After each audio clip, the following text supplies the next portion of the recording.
मेरे पास कोई डायरी नहीं है, कोई कॉपी किताब नहीं है। मैं सीधे भागवत का पन्ना खोलकर इसमें जो लिखा है वही मैं आपके बीच में रख रहा हूँ। और प्रमाण के लिए इधर उपनिषद और वेदों से कुछ बातें उठा करके आपके बीच में रखने की कोशिश करता हूँ। मांडुक्य उपनिषद में एक बड़ी सुंदर कथा आती है। मांडुक्य उपनिषद में लिखा है कि जीवात्मा जब परमात्मा के यहाँ से चल रहा था तो उसकी आंख में आंसू आ गए। प्रभु ने पूछा कि बेटा तू क्यों रो रहा है?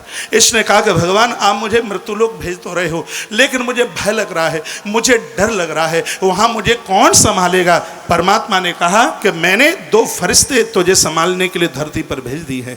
उसने कहा मैं तो बोल नहीं पाऊंगा, मेरा छोटा रूप होगा, मेरी भाषा कौन समझेगा? भगवान ने कहा उसके लिए भी मैंने 2 धरती पर भेज दी है। फिर उसने कहा कि मुझे चलना कौन सिखाएगा? उसके लिए भी 2 भेज दी है।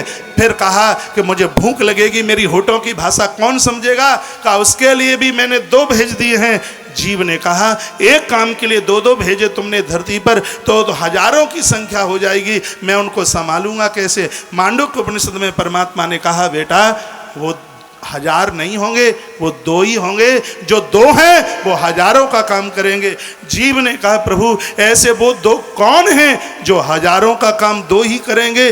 भगवान की आंख में आंसू आ गए। परमात्मा ने कहा बेटा वो 2 होंगे, एक का नाम पिता होगा और एक का नाम माँ होगा, जो अपनी औलाद के लिए हजार लोगों का काम सिर्फ और सिर्फ ये 2 ही करेंगे।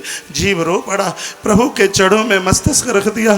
कहा उन माता पिता का मैं ऋणी हो जाऊंगा, उनके कर्जे से मैं निवृत्त कैसे होऊंगा, ये तो बता दीजिए। तब भगवान ने कहा बेटा धरती पर जाकर के तेरा भी परिवार बढ़ेगा, तेरे भी बच्चे पैदा होंगे, तू अपने परिवार पत्नी और बच्चों को लेकर उस वृद्ध माता पिता की तू सेवा करना। मैं तुझे यहाँ से वायदा करता हूँ कि यहाँ से तू अकेला जा रहा है, लेकिन तुझे लेने के लिए मैं गरुड़ को लेकर के जाऊंगा और तुझे गरुड़ की पीठ पर बिठा करके लेकर के आऊंगा।